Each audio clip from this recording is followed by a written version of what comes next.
I've been using a full set of these TAKOMO 301 irons for what seems like an eternity now, and just 12 months ago I went to get these professionally fitted from SGGT, one of Europe's leading club fitters. Now I've had them in the bag 12 months and it's time for a brutally honest discussion. Do these still work? Do I need to change them? And what would I have in the bag if I were to make said change? Because you see, not everything has been as rosy as you might think it's been, but today we're going to talk the nitty-gritty, we're going to talk the pros, the cons and everything else about these stunning looking golf clubs. Also, we're going to talk numbers for these clubs because we all know TAKOMO are a fantastic D2C brand that can save you a lot of money. If you start putting these shafts in them, they really do need to perform because you end up not saving a load of money. Let's talk. So we're going to do this 12-month review in a couple of different ways. We're going to put together a couple of holes here at the simply stunning as ever Woolley Park Golf Club. We're also going to talk some numbers, and as soon as I tee off here, I'm going to delve straight into one of the bigger negatives of this combination. So without any further ado, let's get the 4-iron away. Now, 4-iron wise, I think these clubs look fantastic still, even after 12 months. The heads were 12 months old anyway. These heads are 2 years old. And I think they've worn really nicely, really nice industrial look to them, together with these LA Golf shafts, and of course they are the Pured shafts as well. A little bit of a breeze out here tonight, so a good test for us. Straight away off the bat, that's a fantastic feeling and sounding 4-iron. I must admit, I think I could spend 3, 4, 5, even 6 times these clubs and still not get something that feels that good and performs that well. Let's jump inside, let's talk some numbers for short irons because, like I said, it's over two. You know, it's not all being rosy in the garden. This is going to be brutal. Okay, and this is kind of what I mean. So the first real negative about the 12 months with these clubs is, you see, if I get the 9-iron here, and we're going to talk numbers throughout this video because I think numbers are as important as going out on the golf course because you know then exactly how far the clubs go and how they perform. But it's very early on a cold September's morning, even here in the studio. Now, if I want to just hit you a couple of these 9-irons with these LA Golf shafts in, I'm not loose, the clubs aren't warm. Probably a bad example because that felt absolutely fantastic. But what I have found is consistency-wise early on in the rounds, they felt a little bit hard to maneuver. How far's that one gone? That's gone, see, 130 carry 136. So that felt really good, but it's gone about the distance that my pitching wedge would usually go. Now, I don't think that's the iron heads. I know the TAKOMO heads are D2C, but they are still a very good quality and they're still nicely lofted as well. So this 9-iron for me should be around a kind of 140 club, maybe even a little bit longer. Now, as the round goes on, I certainly feel like I start to get a softer feel in the clubs. I start to get a little bit more distance. I start playing better shots. You can see that one there, 133 carry, 139 total. So I certainly do think that in the winter months especially, or in the cold mornings, these shafts do take a little bit of, not necessarily warming up of the shaft because that sounds ridiculous, but I certainly feel like if I'm not loose, I don't have the power or the feel to use these shafts. As the rounds go on, I think it's a really, really nice shaft to play, especially in these forged TAKOMO heads. And as we start to hit more and more shots, I've purposely done this section of this video early in the morning just to show you exactly how I feel with that, because the spin rate's down a little bit, ball speed's down, but then as you start to really get yourself loose, that spin rate jumps up. That should be around a 135-ish carry, 133.6, again releasing out to 140 yards. So we're starting to just get those increments, and to be honest, this is probably on me. I should be loosening up more before rounds, I should be warming up before rounds, should be hitting more shots, but I do really, really, I don't know, I sometimes think early in the round I'd be better off just with, say, if I have, oh perfect, exactly the same head, but with a normal KBS shaft in here. Now, I feel like this is probably going to give us just a little bit more. This might well prove me wrong, and it might all be a conspiracy in my head. But after 12 months with these clubs, should I maybe just be using like a standard KBS shaft? I've pulled that a little bit, but you can see that's carried 139 yards. Yes, we are getting more loose and we are starting to hit the shots better, but I do wonder if this TAKOMO head really, really does just suit that standard KBS shaft. Let's get back out there, let's talk some more pros and some more cons after 12 months with these clubs, then we'll start to discuss more numbers in here as the video goes on. Right, so a fantastic tee shot here off the first hole, but also some really interesting numbers with that 9 iron. Now, I know that these aren't power bats. They're certainly not designed for the 9 iron for me to go 150, 160 yards like we could do if we said TAKOMO 101s or 101Ts or tailor-made P790s. But then also, I do feel like that shaft could just be a little bit stout for me in those kind of wintry mornings, or even just like cooler mornings. I do feel like when the temperature gets up and the shaft, this sounds ridiculous, but to me it makes sense, the shaft gets to a certain temperature, it's a lot more easy to use, it's a lot more forgivable, it's a lot more, it gives me more is what I think. But when we are at that temperature, like this 4 iron we hit today, this is the same day of filming as we did the numbers, but it's 3 o'clock in the afternoon instead of 7:30 or 8 o'clock in the morning, whatever time we did that. And it feels warmer, I feel looser personally, I feel like everything's just that little bit easier. So maybe there's that to think about. I mean, here in the UK, we could either be playing in -5 or in 35. There's no real kind of middle ground. Well, there is, but it's like 20 and sweltering and horrible. But as we look in the bag, I think bag appeal wise, if we were to rate this after the 12 months of fitting, and of course, I really need to clean that forehand after the first shot, but a couple of years worth of use, I honestly think they look really good for the amount of use. A tiny bit of chipping off the toe and the heel, but I love that look there, that really organically, what's the word I'm looking for? It's like a mechanical industrial style of wear, isn't it? I couldn't have parked that bug anywhere if I'd have tried, by the way, to put myself off, could I? But let's try and go with it. We've got a pitching wedge in hand. How far have we got? Would be nice to know, wouldn't it? I do feel like consistency wise, we've been pretty good. 137. You know what? I'm going to hit 9. 141 playing 137 it is. Just a nice little 9. We do not want to go long here. Long is dead. I'll hit that really good. Be the number. Be the number. And this is where I feel like I can play good considered golf. And it's okay to do a 12-month review on numbers and how the shafts lasted and are the grips still like new and are the faces worn. But realistically, when you look at it, am I hitting them close to the flag? Am I giving myself birdie chances? Are they going flag high? You can see that one's pitched flag high and spun back. So really that's ticking every single box still that I want in this bag.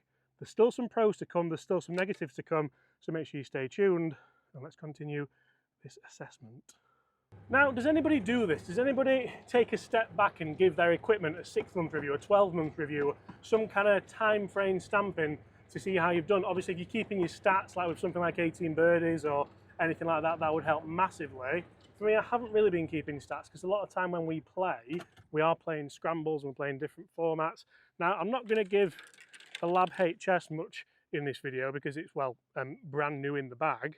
But I certainly do feel like if you can start to think about how close do I hit it to the flag, am I hitting where I want to hit it, and how often do I miss greens with these clubs? Unless you're keeping stats, you really want to be thinking just more about the enjoyment factor. Am I still enjoying these irons? Do they still give me the desired ball flight? Can I still work them how I want to?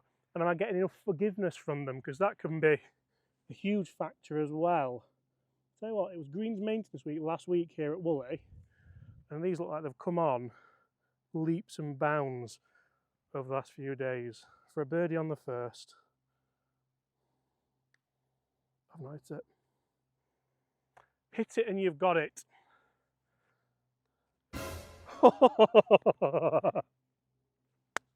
I'm going to put that as a bogey, that's ridiculous. Can't blame anything for that, apart from myself.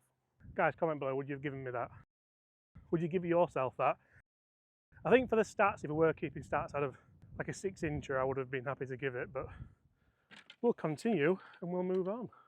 So numbers wise, when it comes to this kind of review, like a good 12-monther, I always think, let's get a bit of a spread. So let's look at the 7-iron now, because the 7-iron is a club that if I can hit a 7-iron 165 yards and it travel with 6 to 7,000 spin rate, I'd be quite happy with. So before we tee off this second hole, let's look at the numbers for the 7-iron and see if they're still working as we would like them to. So as the set goes on, you can see we do have the 301 CB in the 7-iron. And having hit this out on the golf course in this video already, I want to show you the wear patterns because I really like how that's wearing. It's nice and industrial. It's not very, it's evenly worn, isn't it? That shows the lie angle is perfect for us. And that's one of the positives. I don't think they're chipping away. I don't think they look old, as it were. But 12 months in the same set of iron heads for me certainly is a long time. I've left that one high and right. What's that going to do distance-wise? 160? Yeah, 153, 160 total. Now, I do like having the CB and the 7-iron. So my 8-iron, 9-iron and wedge are the MB. I do think that's a really nice setup because I think the loft on a 7-iron, you can hit that exact shot there. It's spun pretty well at 6,500, but it's just opened the face up a little bit. But the CB's helped me still hit that 160 yards. Now, that's better. You can see that's a little bit lower launching. Spin's dropped a little bit. That'll be around a 165, I would imagine. 158, 166 total. So the really big thing for me and why I wanted to do this video both out on the golf course and inside is certainly I know how far these irons go. I know how far a miss hit's going to go. I know how far a good shot's going to go. I haven't had hole-in-one with them, which I know sounds very, very kind of petty and pedantic thing, but I had 3 hole-in-ones the other year, and then we moved into these, and I know hole-in-ones are very luck-orientated. That's another nice one. A little bit pulley, that one. That'll be quite long. That'll be a 165 carry, 170 total. Oh, 159. You see, that's... I'm saying I don't know how far they go, but that's really positive that I've pulled that and it's not gone that far. So these shafts, when we did get fitted into them at SGGT, were fitted because I could flight them down, I could flight them up, but I could also get a nice consistent element of distance. So to be fair, that's pretty on the nose with where we want it with these mid-irons. Oh, that's a towy one. That's going to drop 155 carry, maybe, at a push. 155.9. Let's get back outside, let's talk long irons, then we'll discuss the numbers of these long irons and if I've made the biggest mistake in my golf bag of 2025. Right, so as you can see, plenty of forgiveness still in those clubs, and they're always going to get a drop off because these aren't a hollow-bodied set of irons. I have considered using hollow-bodied irons in the past, and I feel like even now, even the really, really good sets of hollow-bodied irons, you still get that occasional flyer, you still get that just that shot that you don't really want. So for me, I do like sticking with a forged CB and MB combination. That for me is where I feel at home. There's not too much offset on here. There's not too much of a thick top line. I don't know who's upset John, Stu, Connor and the boys here, but I've never seen this tee as far back in my life on this second hole. Similar shot to on the first. That's a little bit toey, but I'm going to get away with that. And when I say a little bit toey, I can't believe how far that ball's bounding down that fairway, because I look at that for a strike. If we'd have hit that in the studio, we may be making a different decision on these irons altogether. Look at that for a strike. Oh, that's disgusting. Did we break the tee? We even broke the tee. Nightmare. And that does come on to a rather poignant question, actually, within this 12-month review. Should I be using, first of all, more forgiving iron heads? Should I be using something maybe that is hollow bodied, maybe a bit of a bigger cavity, maybe a bigger surface area with lower loft? But then I look at how I've hit that forehand, I couldn't have really hit it much worse, and it's down level with the bunker and doing pretty well. I do feel like the CBs in these 301s work pretty well. I do like a hollow bodied. I think in the past I have put the 101T in with just a standard KVS shaft, 4 tee shots, almost like a driving iron, and it's worked pretty well. So there's that to think about as well, but then also I like a set. I like having a matching set. I like being able to hit a 4-iron high or low or whatever and doing what I want it to do. And I like that if I don't hit it very well, I mean, we've got what, 140, 150 yards into this par 4 and we're bang on this centre line. I can't really ask for much more, can I, from my irons than that. Now, do we go 8 or 7 from here? I'm going to go 7, I think. Again, should we get a distance before we actually decide what club we're going to hit, because that would be ideal, wouldn't it? We have 167. It's downwind though. But this is where these irons do come in good, because I feel like I can maybe take a bit off the 7. We can still cover that bunker that's at like 155. I'm not trying to smash. If I was using hollow bodied irons, I'd be trying to smash an 8-iron. But we go just left of it, take a bit off. And hopefully that is as perfect as I think it's going to be. And I believe it is. What a shot that is, by the way. I'm trying to not be overly positive because there are negatives in here, which I've told you a couple and there'll be more to come, but when you're playing like this, it's hard to not be. Take the wins. I know we laughed and joked about the divot on that tee, but turf interaction with these, it's been good from day one, even with the KBS shafts. I find myself thinking, realistically here, within these clubs, the heads have always been like pretty good, especially for the price. Did I have to take them and get them kind of with these shafts and grips? And I feel like it's the right decision. Do I? Let's continue playing because there's a few gremlins on my shoulder that should I have left them as they were. And again, like you look at, I didn't really strike that one amazingly well, but it's doing everything that I want it to do so far. Plenty of golf left yet. And another thing I think about quite regularly is if I'm going to miss a green, like quite briefly, like we have done here, we're not miles away. The shot for me here is always a little bump and run with a pitching wedge. If I have a really big forgiving set, and not the MB here, for example, I feel like I lose out a little bit just on the touch element of what we can do here. You can see I've played a nice little bump and run there and should hopefully be able to tidy that one up if we take our time. But I don't get that really fierce pingy one that you can sometimes get with a hollow body bigger head. These shafts seem to perform well around the greens as well. You don't lose the feel. That might be a good addition as well. I'm aware these shafts are quite an expensive upcharge. So what really are we getting? I feel like when we spoke numbers so far in this video, the consistency levels, yes, the heads are going to be very consistent because they don't change, they are what they are. But a lot of the consistency is in the shaft, and I feel like that's a lot of what the guys at SGGT try to fit people into, because consistency matters, and a lot of the time it's key to good scores. Right, that ran out a little bit more than what I thought. A little right to left.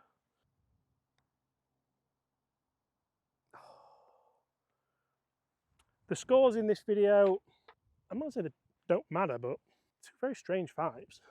Right, so let's talk some numbers for the long irons. I've took the 5-iron into the studio because I had the 5-iron, didn't have the 4-iron with me this morning. It was in the office, but 5-iron's a really interesting club because I think 5-iron is a lot of people's longest iron in the bag. And if it's not a lot of people's longest iron in the bag, it probably should be a lot of people's longest iron in the bag. Let's talk numbers for it, see how consistent it is and just what kind of ball flights we can get before we come out here and ultimately give a proper, brutal, to be honest, brutally honest verdict on this 12-month period with my fitted TAKOMO irons. Okay, so long irons in these TAKOMOs with the LA Golf shafts. So 12 months in, how do I feel about them? Now, I've played some really good golf with my long irons, and the ball striking that you do get with the 301s is, I'm going to say, it's second to none. It's up there with TaylorMade's Titleist, Mizuno even, because they are a really nice soft forged club. Should I have gone, because in the 4-iron I've got a slightly lighter shaft, should I have done that in the 5-iron as well, just to help get that ball up in the air a little bit? These are the measures that you can go to with the guys at SGGT, either in Edinburgh, Glasgow or Chesterfield. But you can see there, a really nice soft feeling club. 5-iron for me should be around a 180-ish. And this is what I mean, like, I know how far it's going to go. I know that it's going to go 180 release, maybe 10 yards. I know it's going to spin 4,800. These are home for me, and I know how they're going to perform. So if you're not guessing, if you have a Milesy or some kind of rangefinder, you know how far you've got exactly, as long as you're going to put an okay swing on this. I've pulled that a bit, so let's try and straighten it out with the same distance. As long as you're going to put a pretty good swing on that, 5,003, so that's going to drop a little bit and be a 175 carry. 178, you see, it's still doing really well. It's a 187 total, so I know how far they're going. I know I can flight them up, I know I can flight them down. We've discussed all that. They haven't won too badly at all to say how often I play golf. I play golf far too much, to be honest. Don't I, Laura? No Bobby today. Bobby's on holiday still. So let that be known for the record books. He might even be editing this one, Bob, to be fair. But realistically, how would I summarise 12 months in these clubs? Because I think there's pros and there's cons, like we've said. But certainly, I'm not disappointed with these TAKOMO irons, with these LA Golf shafts. I think it's doing exactly what I want it to do. I can stand on it and get a little bit more distance if I want to. and I can also just kind of play. What I like about the long irons especially, I know I've gone to a summer and then back to the long irons, but say if there's a really tight par 4 tee, I'd probably use 4-iron, but I can do that. I can flight it down, I can play it so I know it's just going to draw a little bit, still carries like 170 odd, then releases out even more, almost like a 15-20 yard release. I love them. I think they're really, really good. I love the idea of having something different that nobody else has got as well.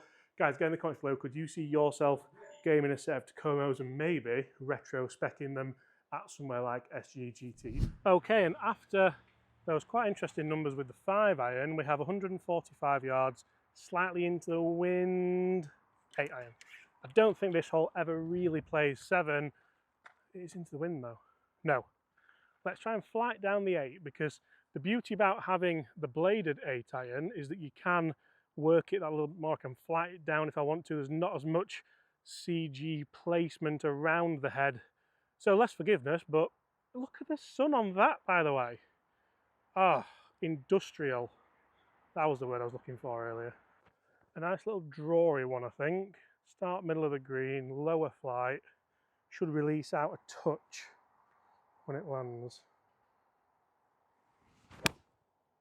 Like that. Come on, take the kick off the bank. I think that's a tiny bit right. Didn't draw as much as I wanted, but I think it's the perfect yardage. And it's the perfect divot as well. I absolutely love these divots and filling them. So apart from a few factors like maybe so apart from what he's going, there's no Bobby. Where's Bobby?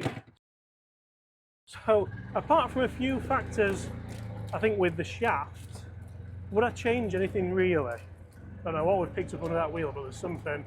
I honestly don't think I would. I get to test so many golf clubs around the world and from lots of different manufacturers, very expensive clubs, kind of cheap and cheerful clubs, but I really do think that these are a great iron. They're a fantastic club. You don't need to go and get them retrofitted. I have them because this is my job and I want to make sure they're the best for me, and to be honest, you guys love that content as well, just like I do, so it's kind of win-win for all of us. And you can see there another shot exactly flag high. And for me, if I'm hitting shots flag high, I know that that's me playing pretty good golf. We may roll that birdie putt in, we may 3-putt it, we may make a par, but for me, I know I'm giving myself a chance with these clubs. And a lot of people be thinking, well, surely there's some new TAKOMOs coming out, because they've been like around quite a while now and they've not really changed much on them. But when you think about TAKOMO's whole existence and how they came about and how they go about themselves and market themselves, I guess if it ain't broke, don't fix it. I would imagine something maybe new on the horizon next year to replace a couple of bits, but I think in the whole, a lot of their range will be staying because it's affordable, it's selling well for them, I imagine, because they're signing the Brian Bros and Grant Horvat and whoever else in America. But really, I guess that whole D2C model of bringing you guys really affordable yet good performing clubs is here to stay. Try moving the leaf off the line then and now look at them. Guys, if you've enjoyed that, smash that subscribe button below. Apart from that, I'll see you all. Oh, there's another one just slid by. We'll make sure we get this one though at the same time tomorrow. Bye. Made it.